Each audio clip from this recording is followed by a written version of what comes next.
Nia's lesson in trust. Nia sat on the soft couch, her legs tucked underneath her, watching the rain patter lightly against the window. The air inside the house was warm, but a strange stillness made her feel a little lonely. Her mother, Zola, was on a phone call, her voice serious and focused, while her father, Kwame, was busy typing away on his laptop across the room.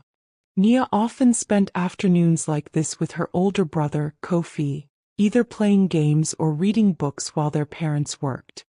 Usually these moments felt peaceful, but today she felt restless. Her toys seemed dull and her books couldn't hold her attention. She glanced at Kofi, who was flipping through TV channels with a curious expression. "Kofi," Nia called hesitantly, "what are you watching?" Kofi, always the adventurous one, grinned and waved her over. "Come look at this, Nia. I found something interesting." Curious, Nia climbed off the couch and padded over to him. On the screen was a strange video unlike their usual cartoons or shows. The people in it looked older and were doing things that didn't make sense to her. She squinted at the screen, her heart fluttering with unease. "What is this?" she asked quietly, unsure of the strange feelings bubbling inside her. "I don't know," Kofi replied with excitement, "but it looks like something for grown-ups. Let's watch."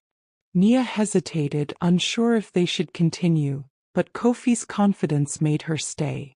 As the video played, it left her feeling more uncomfortable.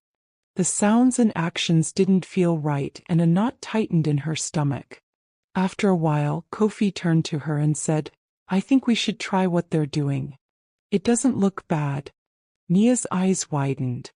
"What do you mean, try it?" she whispered. Kofi shrugged, his curiosity driving him. "It's probably something we're supposed to do. Let's just see."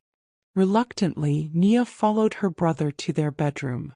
They attempted to mimic what they had seen, but the moment Nia tried, she felt a sharp pain. Tears welled in her eyes as she stopped abruptly. "Kofi, this hurts," she whispered, her voice trembling. Kofi stepped back, his face turning from curiosity to concern. "Maybe we did it wrong," he said, confused. "Let's stop." Nia nodded, feeling a wave of relief. Curling up on the bed, her heart pounded as questions raced through her mind. She didn't know why it hurt or why it felt so wrong. The next morning, Nia couldn't shake the feelings from the day before. She wanted to talk to someone, but Zola was busy with work and Kwame was engrossed in his projects. Nia felt alone and unsure of what to do. Later that day, their neighbor Auntie Ama came to visit. Amma had a kind, understanding nature that always made Nia feel safe. Noticing her quiet demeanor, Amma sat beside her. "What's on your mind, my dear?" Amma asked gently. Nia hesitated but finally let the words spill out. "I saw something on TV with Kofi. It made me feel strange. We tried it and it hurt. I don't know if it was bad, but it didn't feel right." Amma listened carefully, her face full of understanding. "Nia, I'm so glad you told me. What you saw wasn't something meant for children. Sometimes videos show things that aren't okay for you to watch or do. If something makes you feel uncomfortable, it's important to stop and talk to someone." "Why did it hurt, Auntie Ama?" Nia asked, tears welling in her eyes. Amma brushed a strand of hair from Nia's face and smiled gently.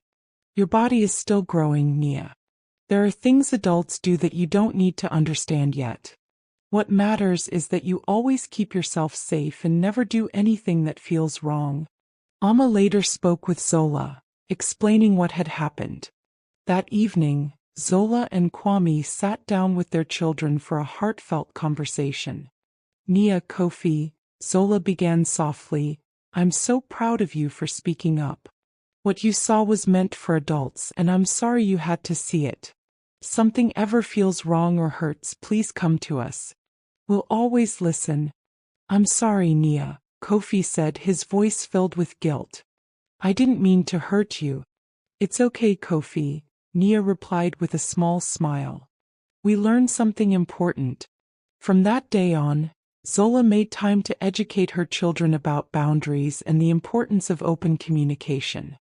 Nia felt lighter, knowing she had people who cared for her and would always be there to guide her.